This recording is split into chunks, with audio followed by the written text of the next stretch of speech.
If you're planning to start a new K-drama this month, don't just pick randomly, because right now there are 4 romance dramas releasing almost at the same time, and what makes this lineup different is that all of them are being driven from a female point of view, but each one approaches relationships in a completely different way, which means depending on what you prefer, you might end up loving one and not connecting with the others at all.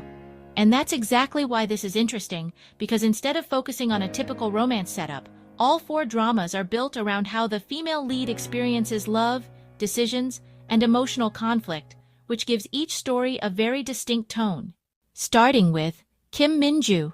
She is leading Still Shining, and this is the kind of story that focuses more on emotional growth than dramatic twists, because it follows young people who are still trying to figure out their lives while dealing with things like loss, pressure about their future, and personal uncertainty.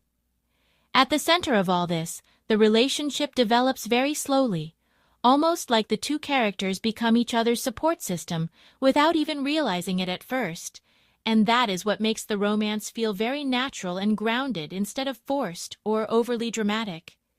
There are no big, unrealistic moments here, but rather small emotional beats that build over time, and that is exactly why early reactions are leaning positive, because viewers are connecting with how real and relatable it feels.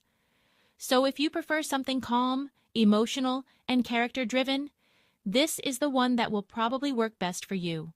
Then, Han Jimin. Now this is where the tone starts to shift, because The Practical Guide to Love takes a much more modern and practical approach to relationships, where the main character is not waiting for love to happen naturally, but instead actively tries to create it through structured dating.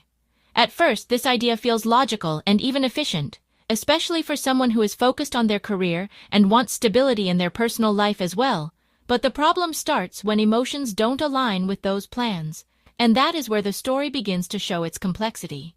Because no matter how organized or intentional you try to be, relationships don't always follow a clear structure, and balancing work, expectations, and feelings becomes much harder than it initially seems.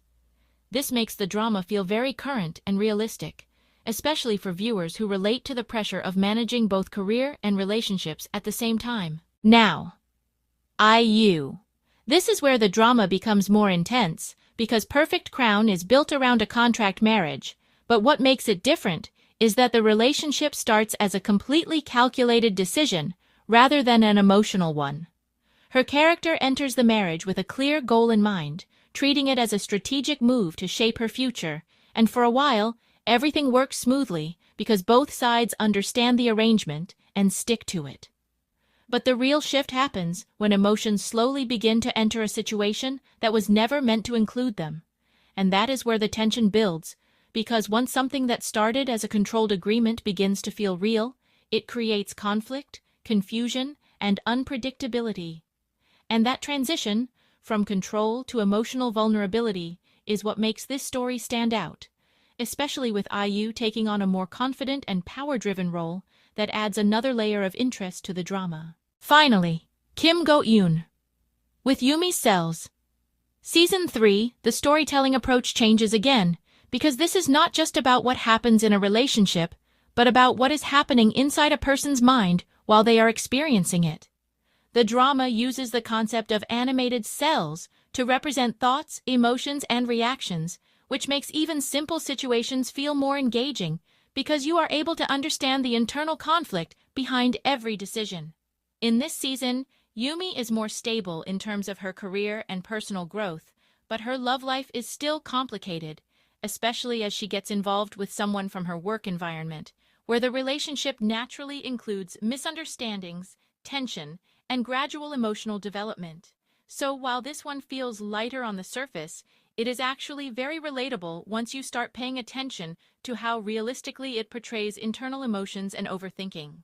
So when you look at all 4 dramas together, what really stands out is not just the cast, but how differently each female lead experiences and approaches love, whether it is through emotional dependence, practical decision-making, personal ambition, or internal conflict.